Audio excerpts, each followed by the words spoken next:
Once, all humans were Africans. And once, all humans were black, or at least dark-skinned.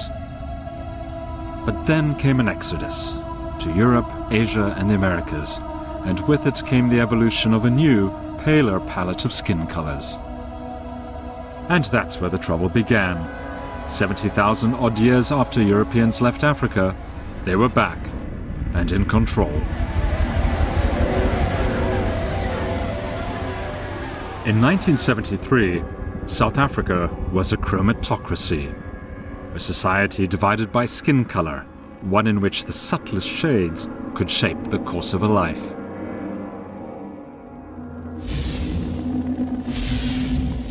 For Rita Höfling, a Cape Town housewife, life under apartheid was good. But then one morning something occurred that would cause her ultimately to lose everything: home, family, and finally her life. For Rita Höfling had fallen asleep a white woman. But that morning, she woke up black.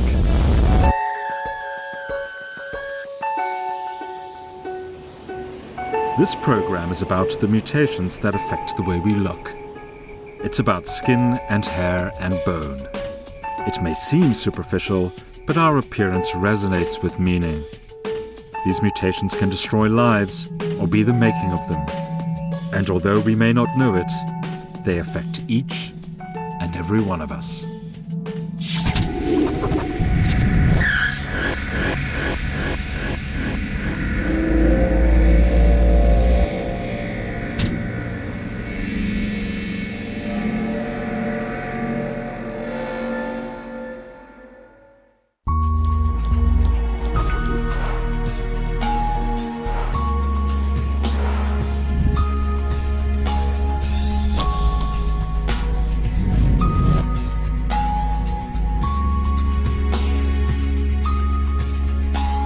Mutation is a game of chance, one we must all play and one at which we all lose. But some of us lose more heavily than others.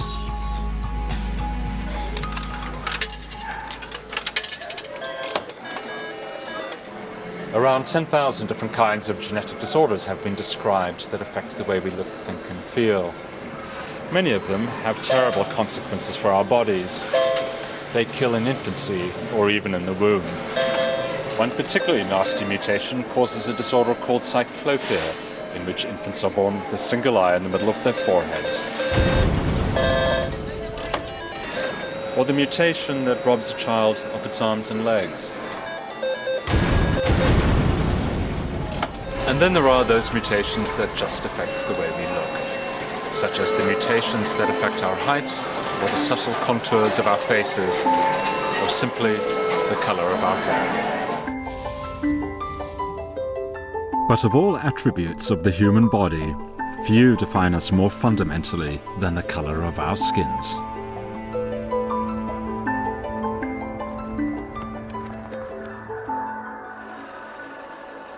If there is a classical picture of human evolution, it is this. At one end, squat, dark and hairy apes, at the other, tall, fair and smooth Europeans, with the rest of humanity somewhere in between. It's often thought that this evolutionary march started with Darwin, but it didn't. Darwin wrote much about the origin and variety of our species, but nowhere does he suggest that some races are more primitive than others. For Darwin, as for us, humans are one species. Not so his predecessors. It was, in fact, 18th century philosophers who first carved up our species into races, and then proposed that some of them were rather backward. Some went further and reported, on the basis of skin color, a new species only distantly related to human beings.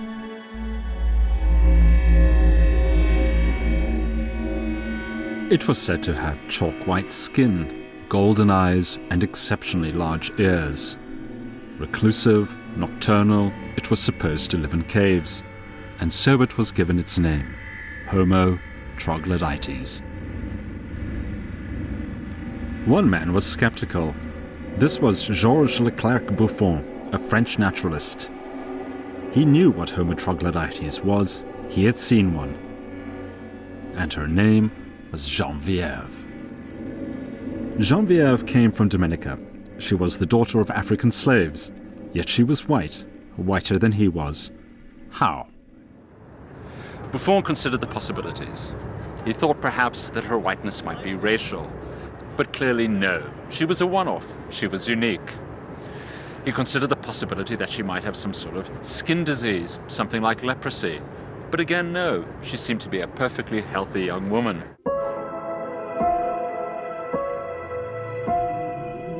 She was, in fact, one of a small number of unusual humans, a group that have, no matter what race they belong to, one thing in common: skin of the purest white.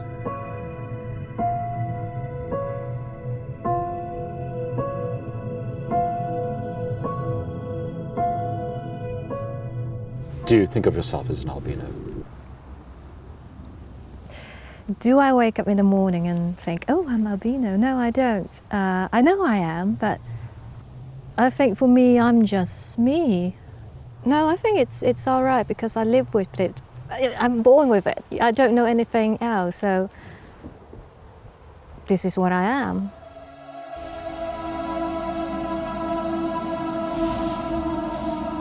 In 1677, the substance responsible for skin color was first located by means of a macabre experiment.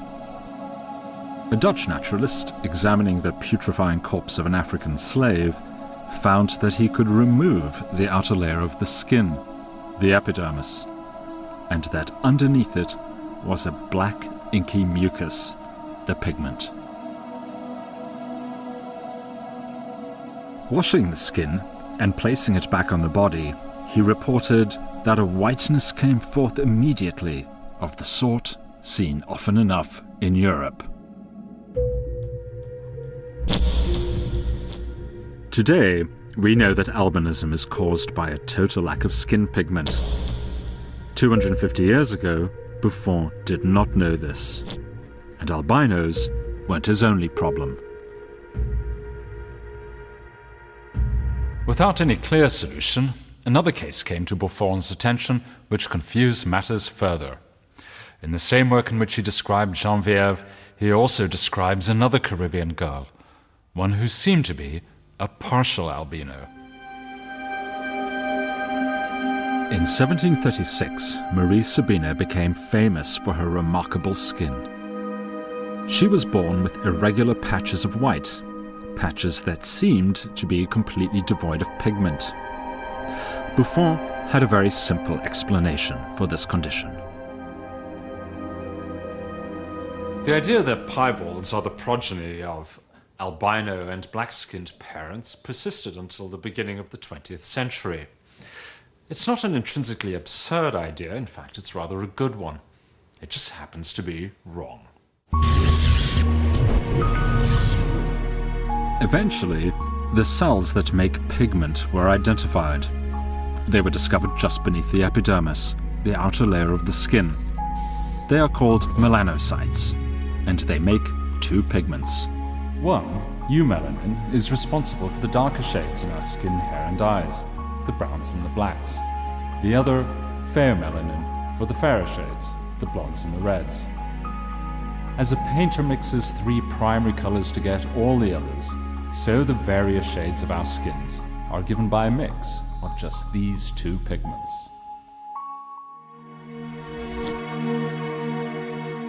Two distinct kinds of mutation can cause albinism. One is a mutation that prevents the melanocytes from producing pigment. Another prevents the pigment from ever leaving the cells. Piebaldism is caused by a completely different mutation. The melanocytes of piebalds produce perfectly normal pigment, but are totally absent from large areas of their bodies. Beautiful. Look. Okay, gorgeous. Oh my God. Of all the inherited disorders that can affect our skin, albinism is one of the most common and the most striking. Down just a little bit. It's one that has a strange, ambiguous beauty all of its own. A beauty that fascinates Rick Guidotti. Look at that face! The media always referred or recognized a person with albinism as an evil person with blood-red eyes, wielding an axe and, eating people and just evil characters. There is the sort of demonic and realm of the dead, and then there's this other kind of like heavenly, angelic, ethereal, saintly kind of thing at the completely other end. The scale. To combat these attitudes, Rick Guidotti photographs people with genetic disorders. He finds beauty where others overlook it.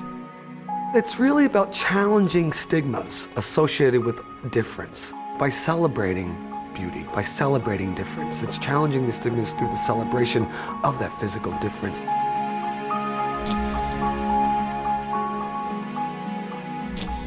And who can disagree? For if science has taught us one thing, it is that surface appearances do not reflect the worth of an individual's life.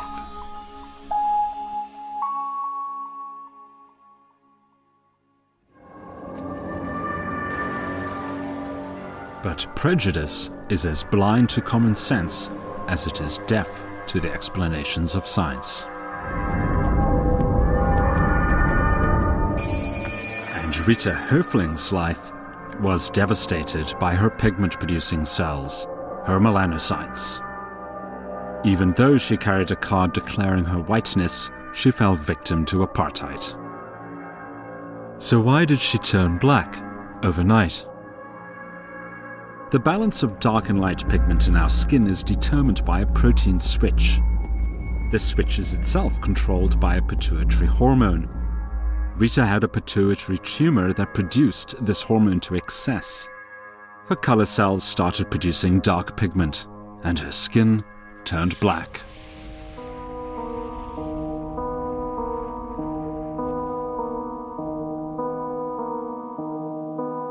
Shunned by her white friends and family, Rita Höfling spent the last years of her life in a doss house here in Sea Point, Cape Town. In 1988, aged 55, she contracted bronchial pneumonia, and she died alone. But if skin color has been used as a measure of the worth of a human life, or whether a life was indeed human, so too have other attributes of our skin, even hair.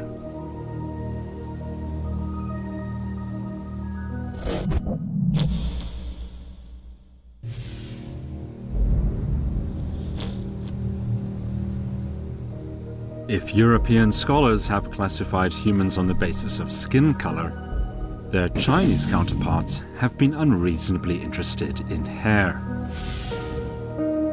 In their view, to be hairy was to be primitive.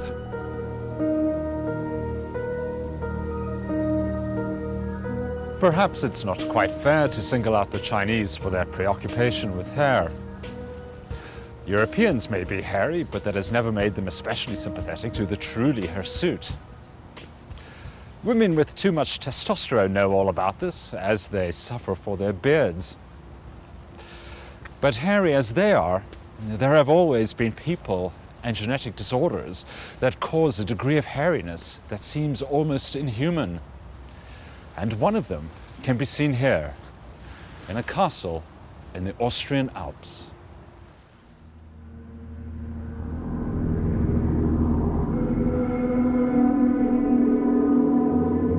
This is Schloss Ambras. Located on the outskirts of Innsbruck, in the 16th century it was the home of Ferdinand II, Archduke of Tyrol. Ferdinand was a collector of curiosities, and the centerpiece of his collections is a triptych of portraits depicting a very hairy family. When you look at this picture, you see immediately that it isn't just another portrait of another Renaissance nobleman, but that it depicts instead a creature who, for all his fine red robes, seems to be half man and half beast. His name was Petrus Gonsalves. Born in the Canary Islands, he was brought as a slave to the court of Henry II of France in 1556. As a curiosity of the court, he was educated and eventually married a beautiful young Dutch woman who bore him several children, of whom at least two, Tognina, a daughter, and Arrigo, a son, were as hirsute as he. To his contemporaries, Petrus Gonsalves' hairiness was rich in meaning. He wasn't just a hairy man, he was a wild man. Perhaps he was even one of the last of the Guanches, an enigmatic tribe who had once inhabited the Canary Islands. The remarkable thing about these portraits is the extent of the hairiness. These paintings may seem like an exaggeration, but they're not. This family was found in 1887 at another royal court, a Burmese one. The photographs are a testament to the accuracy of the Schloss Ambras paintings, for they show another family with exactly the same disorder. The transmission of Petrus's hairiness to his children shows that he had a genetic disorder, and a rather rare and unusual one at that. Today, the whole lot of them would be identified as having a syndrome called hypertrichosis. It's one that still crops up, even today.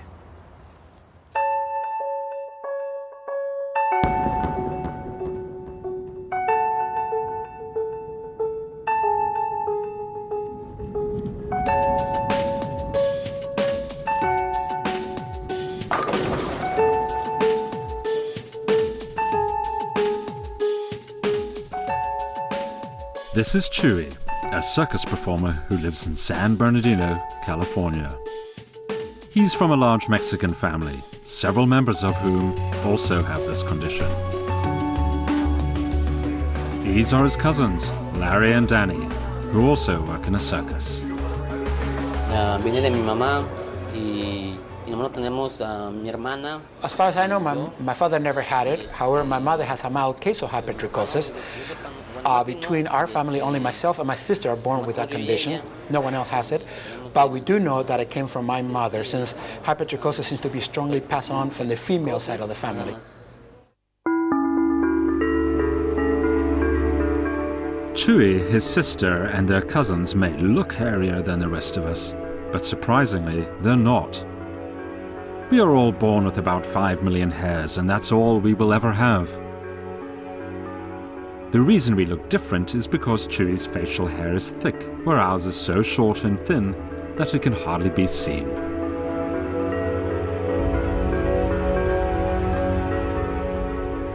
Here in New York at Columbia University, Angela Cristiano is studying hair mutations. She is trying to find the mutation responsible for Chewy's hypertrichosis. When we perceive someone as excessively hairy, it's not actually that they have more hair follicles, it's that the hairs that are growing are actually quite a bit thicker. So when you see hair with your eye, what you're perceiving is the diameter of the hair, not the actual number of hair follicles.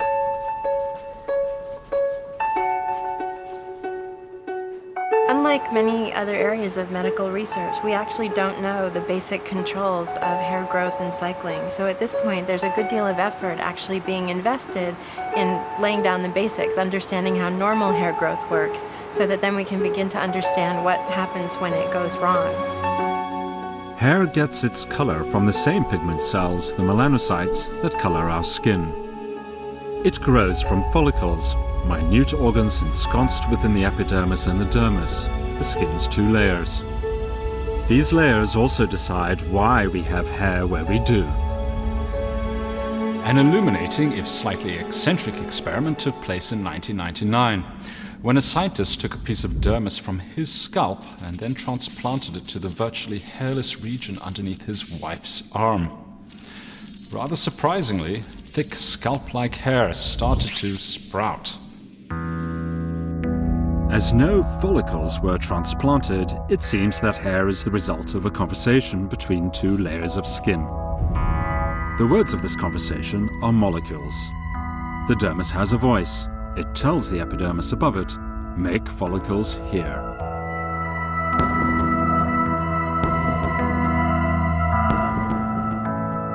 Chui, however, has the same number of follicles as the rest of us. It's just that his facial hair is thicker than most. Why? Around 5 months after conception, every human fetus grows a dense coat of hair from head to toe. This fine, silky, fur-like hair is called lanugo. It is less than a centimeter long and enigmatically fleeting. Just weeks after it's grown, it is shed again. Were it not for the occasional child born with lingering remnants of lanugo hair, we would hardly know that it ever existed. No, este es más. Definitely the hair in the head is different than the facial hair. It's hard for him to describe it because of the thickness. It seems to be finer on the face to the touch than it is the one that grows on the head.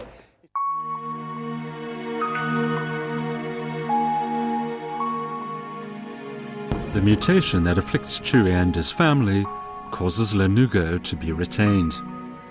Instead of switching over to the normal pattern of juvenile and then adult hair production, hair follicles remain arrested in fetal mode forever.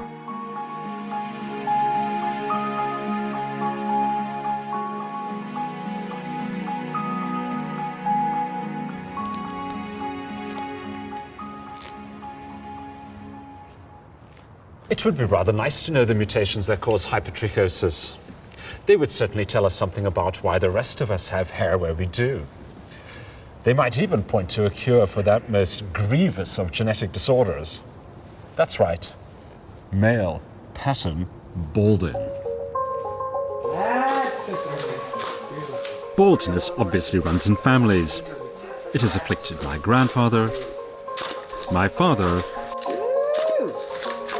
and me. But claims that it is due to a single recessive mutation or else inherited from the mother side are wrong,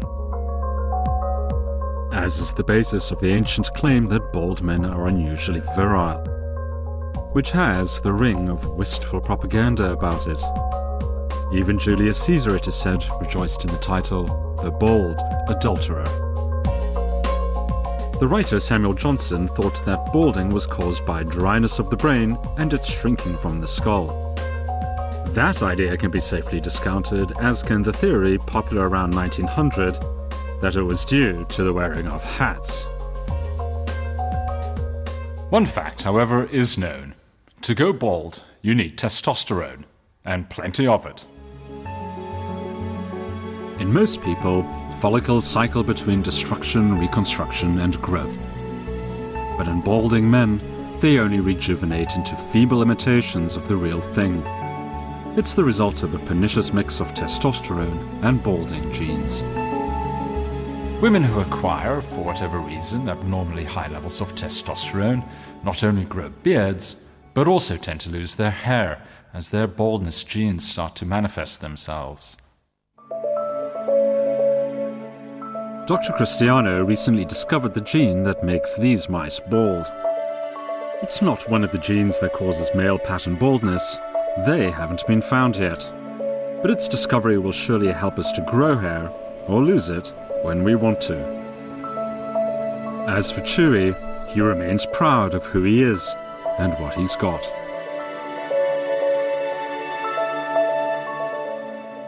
It was difficult to realize it was a blessing because it's very uncomfortable being born with it and being treated the way he was. But now as he grows older, he takes pride in the hair.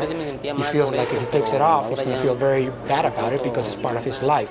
He feels that there was a reason why God makes people the way they are. And the reason why he was made is to teach other people tolerance. Modern genetics shows us, if ever we doubted it, that the color of our skins or the amount of hair on our bodies is independent of our humanity. So too with the myriad other ways in which we differ from each other, the subtle differences in our faces and in our skulls. It's just that we don't know a lot about them, because the study of human variety is in part the study of race. But the study of racial differences is deeply unfashionable, and for very good reasons. Reasons to do with history. Science has, at various times and places, lent authority to social injustice. The result is that for decades, the study of normal human physical variety became all but taboo. No longer. Some think it's time to look at the delicate question of race again. I do too.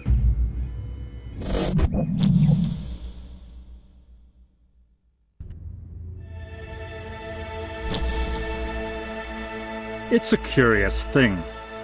But for all that geneticists have learned about what gives our skin color, or makes some people hairy or hairless, they have barely begun to give an account of the genes responsible for the differences between races.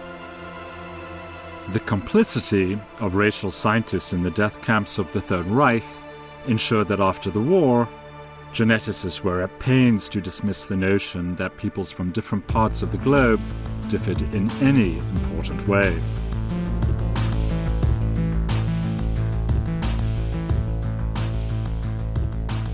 Their argument is a compelling one. Our genes, they say, show us that we are one species that originated in Africa about 70,000 years ago and spread rapidly across the globe. This rapid expansion has resulted in our genetic stock being remarkably similar. To be sure, there are genetic differences between a Swazi and a Swede, but they can be less than the differences between any two Shetland Islanders. This has led some geneticists to claim that as far as they are concerned, races do not exist. They are social constructs or the remnants of discredited ideologies. But if races don't exist, then why does a moment's glance at a stranger's face serve to identify the continent, perhaps even the country, from which his or her ancestors came? The differences in genetic stock between populations, although small, is large enough to imply the existence of hundreds, perhaps thousands of genetic variants that are common, even ubiquitous on one continent, but rare or even absent on another. Among them will be genes that affect the shapes of our skulls. The study of skulls, however, has had a slightly uneasy position in the history of anthropology. For a long time, measurements of human skulls were used to try to justify a number of political and social notions. People thought that, for example, you could measure in a skull or even tell from the shape. You could tell somebody was intelligent, if somebody was a criminal, if somebody had, I don't know, a bad family history, which of course you can't. The classification of racial differences through skull shapes begins with Petrus Camper, a leading Dutch anatomist of the mid-18th century, who produced a famous diagram in which humanity was ordered in a hierarchy from the Greek god Apollo down to apes. In his diagram, Africans were close to apes, Europeans were close to Apollo. But Camper was no racist. In fact, he was trying to suggest how all humans were related. Unfortunately, the image spoke louder than the text. It was to become an icon of 19th century anthropology.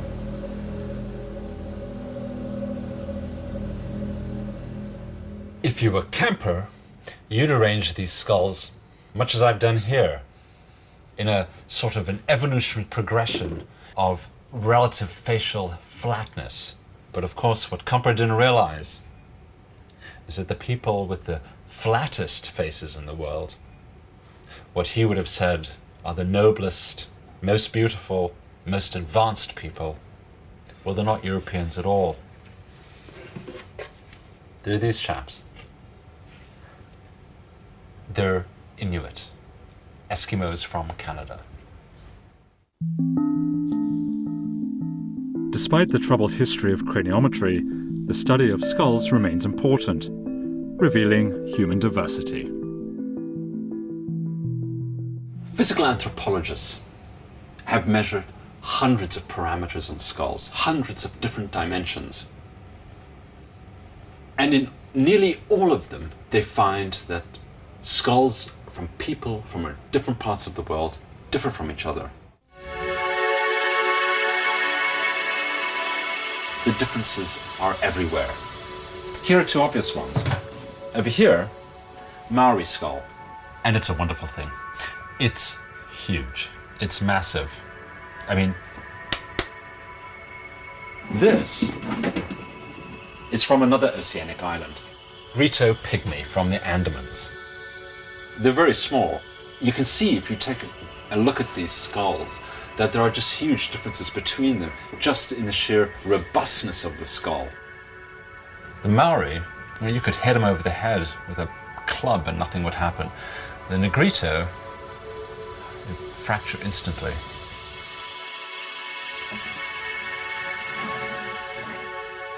But if the study of race was stalled, it has started once again. Today, a handful of scientists are looking for racial differences, not in our skulls, but in our genes. They're scouring our genomes for what they call aims, ancestrally informative markers. One such scientist is Mark Shriver, who works here at Penn State University in Pennsylvania. Some of the different types of traits that result from aims are things like red hair, very much focused in the British Isles and has spreading distributions down into France and other parts of Europe.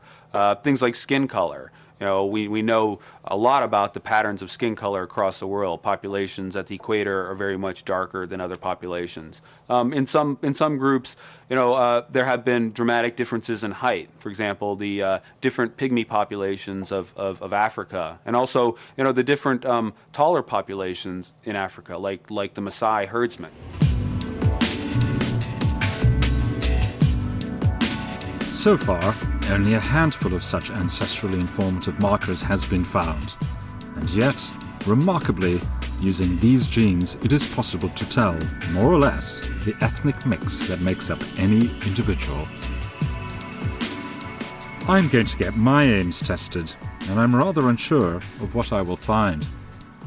Where I come from is not an altogether straightforward matter. I'm Dutch, but I have a French name.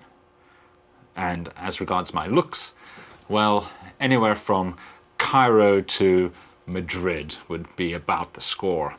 My mother is a South African, not just any South African, she's an Afrikaner, a white Afrikaans-speaking South African.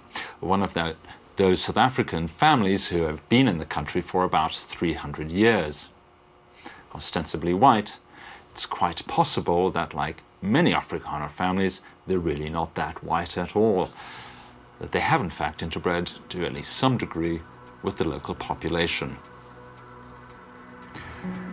All of these things, which aren't recorded anywhere, might be potentially revealed by my aims.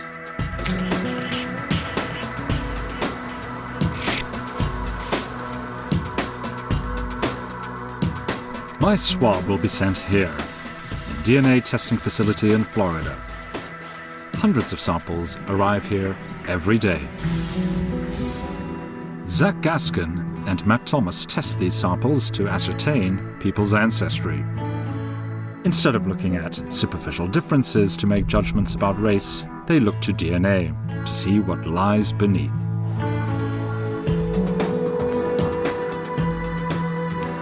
Basically, the way we process DNA here is we will collect a sample from a person, usually through a mouth swab. There's some cells that are present on that swab, and we break them open and have a process that purifies and collects the DNA from those cells.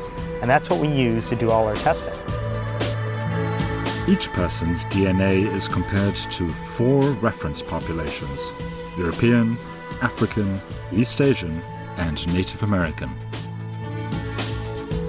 We realize we're all different, but it's interesting to find what makes those differences, or at least an indication of what those differences are, just by looking at the DNA and not knowing anything about the person at all. There are people that are concerned about some of the implications of the work here, which I think is a good thing. It promotes some dialogue about these issues because they should be talked about, and society should come to some kind of consensus about how they should be used, what they're for. Yeah, I think there have definitely been some shocks.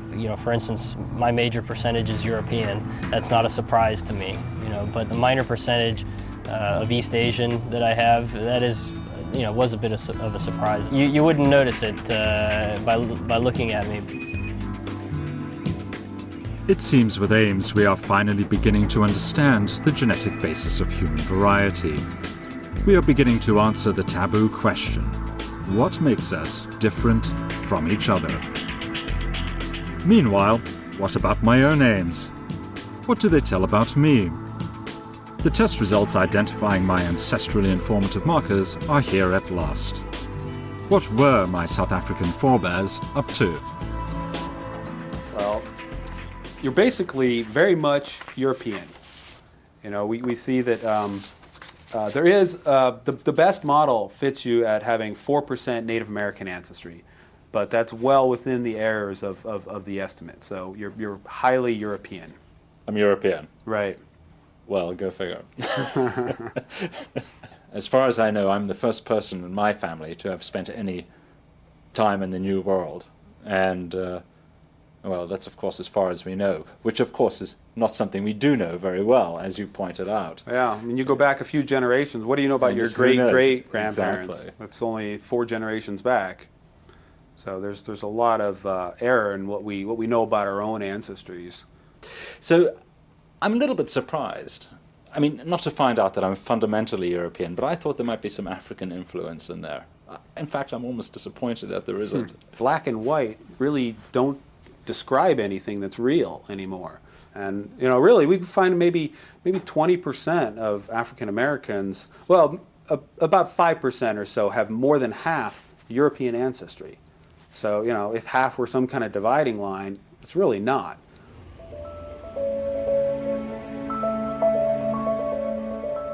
I can't help feeling my aims are rather mundane. But I do feel privileged to participate in the beginning of a new race genetics. What's fundamental to Mark Shriver's work is that, unlike scientists of the past, he is using aims to identify racial variety without making value judgments.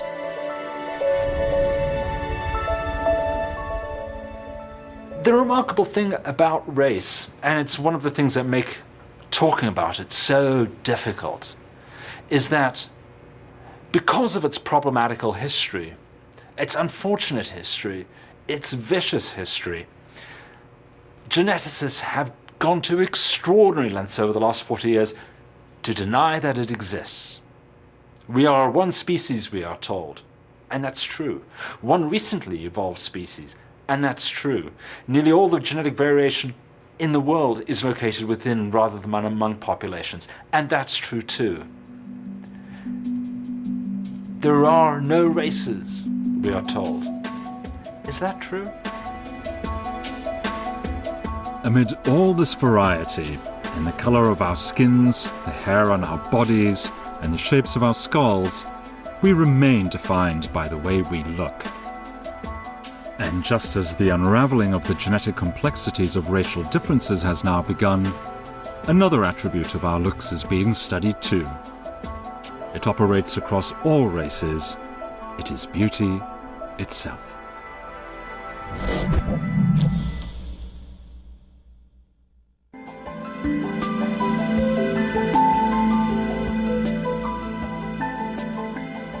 Physical beauty captivates and inspires. It can stop one dead in one's tracks. From Aristotle to Darwin and beyond, it has fascinated some of our greatest thinkers. But what is it? Where does it come from? Why is it so enigmatic? We are often told that beauty is only skin deep. I wonder.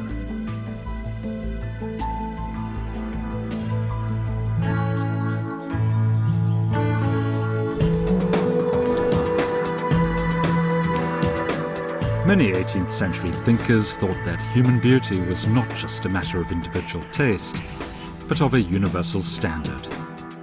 People in some parts of the world were simply more beautiful than in others. They agreed that the Mediterranean was a good place for beauty, and no better place than Rome. Of course, it's not so much that 18th century Romans were so beautiful. It's just that 18th century Rome was full of beautiful statues.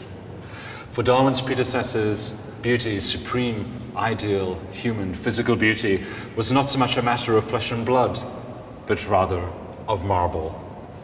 Straight marble profiles, flat marble torsos, round marble limbs. Classical Greek sculptors were the first to define ideal physical beauty.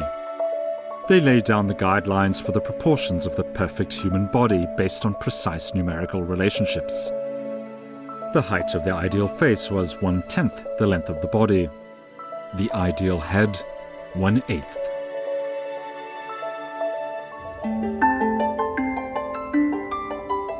In the classical tradition, beauty is all in the numbers. It's a matter of perfection and proportion, the subtle relationships of one body part to another. I think that a little bit could come off the cuff here, don't you? Yes. In the 19th century, however, Darwin argued differently. For him, beauty was in the eye of the beholder, with each race preferring its own. We seek beauty when we choose our mates, and our choice is simply a matter of arbitrary taste. But is beauty as arbitrary as Darwin believed? Ironically, it was Darwin's cousin Francis Galton who challenged this idea, and he did it by accident.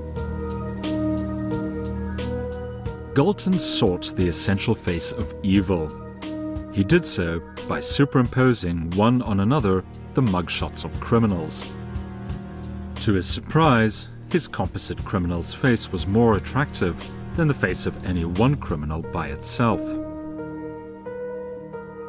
Beauty, it seemed, was not arbitrary.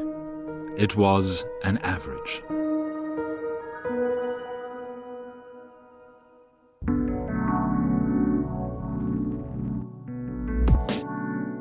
Here, at St Andrews University in Scotland, David Feinberg is using computers to take Galton's techniques a stage further. We've taken Armin's face and we've taken an average face of it. It's an average of about 50 male faces. And what we've done is measured the difference between him and the average male. And what we can do is we can move Armin's shape towards the average face shape and then exaggerate the differences between Armin and the average one in the opposite direction. And you can come out with a more distinctive Armin, which highlights his more distinctive features. When you make a face more average, it usually becomes more attractive, whereas when you make it more distinctive or less average, then it becomes less attractive.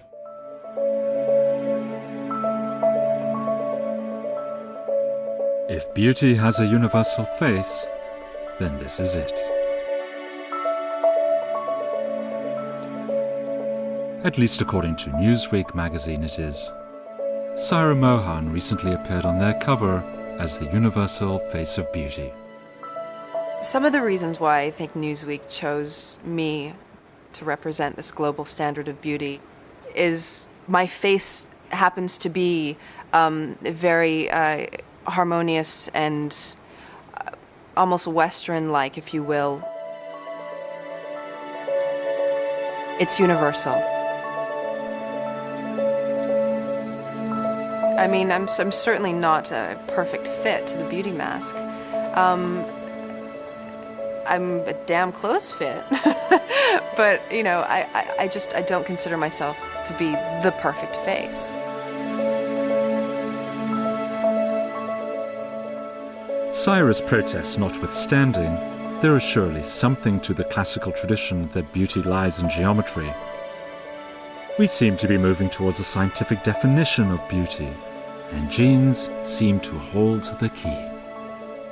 My ancestry has affected my looks in many different areas, many different degrees. I am half Punjabi, a quarter French, quarter Irish.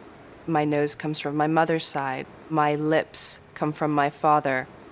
I look at my cousins and I have similar eyes to them, but I don't have a similar nose. Perhaps there is something to the commonly held belief that mixed-race individuals are particularly attractive. But why? There's sort of a theory called the optimal outbreeding theory, which says you don't want to breed too far away from your own genes because they might not complement each other well, but you don't want to inbreed as well because inbreeding is a dangerous thing. You're going to find somewhere in the middle to get you the best genetic makeup. So sometimes a mixed race individual might have a stronger genetic profile because you're mixing the best of both worlds together. Evolutionary biologists have shown that inbreeding can reduce attractiveness. Take guppies. When they are inbred, the beautiful tail colors that males use to attract their mates become dull. This is because inbreeding causes otherwise hidden mutations to be revealed. But that's guppies. What about humans? Perhaps differences in our relative mutational loads make us more or less attractive. If so, one place we should expect to see these mutations is in our faces. Faces seem to be very susceptible to mutations, or perhaps we are just very good at recognizing their effects there. Whatever the case, nearly every inherited disorder that we have come across affects the face. Achondroplasia is a good example. Although we tend to think of it as a kind of dwarfism, there is no doubt that people with the achondroplasia mutation would be instantly recognizable even were they of normal height. The depressed nose and frontal bossing of the forehead that characterize this disorder are unmistakable.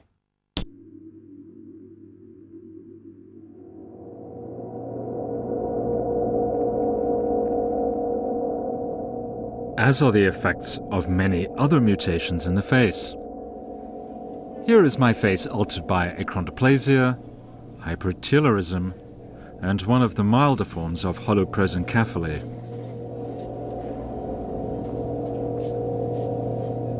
But what about the more subtle mutations that affect our faces?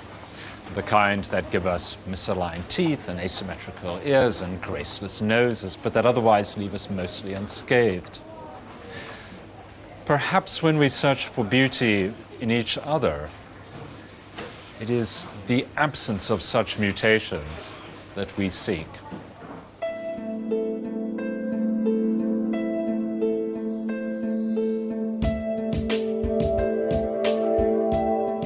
Every newly conceived human must play at the genetic casino. Each of us is afflicted with about 300 mutations that impair our health in some way or another. This estimate is, however, just an average. Some people will have more, others fewer. And it also takes no account of the relative cost of each mutation. But if there's one thing that is clear, it is that we are all mutants. Though some of us are more mutant than others.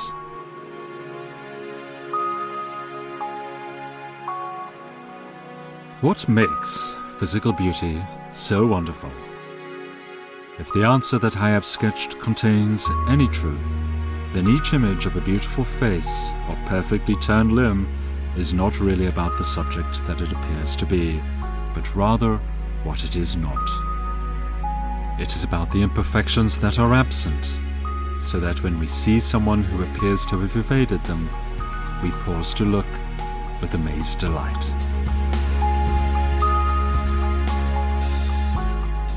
And what about Syra? Well, she's a mutant too. Just a rather beautiful one.